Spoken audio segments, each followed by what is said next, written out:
Well, we're now looking at what could be a potential weather event this weekend. I am going to, for those who are paying attention on the YouTube stream, I am going to share my screen and kick it off with the weather impacts table for Week 12. And we have one game highlighted here, and that's the Dallas Cowboys at New England Patriots. This is a 4:25 p.m. kickoff time on Sunday, and there's a chance for rain and some wind. Yeah, and I'm also going to send that. We also want to watch out for the Oakland at Jets game as well, that may be impacted by some lingering rain and also some wind associated with the same system. Yeah, so Sean, why don't you tell us about this system here from our weather maps?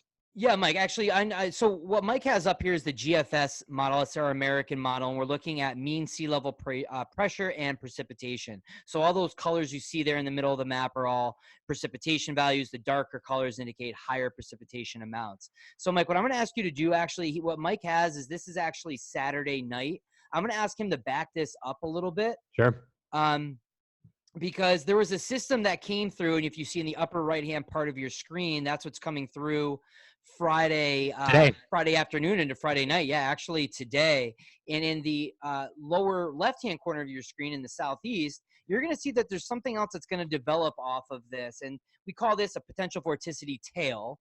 So it's something that builds off of a frontal boundary, essentially. And we have another storm forming over the southeast U.S., and it's going to gain some strength, and it looks like it's going to impact our New England Dallas game and then potentially our Jet Oakland game as well, with possibly some higher precipitation amounts, especially in New England. Yeah, I think that it's definitely going to be raining in New Jersey here Sunday, but it looks like the storm may kick out of the area before the game begins. So I think that's the concern there regarding at the New York Jets Stadium. There's going to be some wind still, but the precipitation could very well be out of the location. But it's tough with these storms, right? You get a lot of convective heating with these systems, and that can change the structure of the storms and could maybe slow down the storm or speed it up.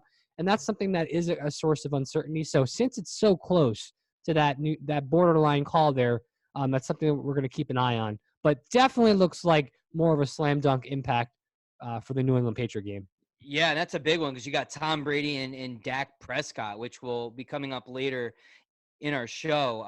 But it looks like precipitation rates could be a half an inch to an inch on Sunday, which can impact gameplay. And I think those rates are important. And it's also the important note is it could potentially have those rain rates for the duration of the game, which is what we need to see for those significant impacts, right? You don't want to see – it seems like the games where maybe it rains for a quarter, you still have 3/4 of solid production there. But in those games where you have heavy rain for the entire duration of the game, that's what we want to focus on for those potential risks. Now, the one thing to consider here at the Patriots at Gillette Stadium, it's a turf field, so we're not going to get the mud effect that we saw in Washington earlier this year.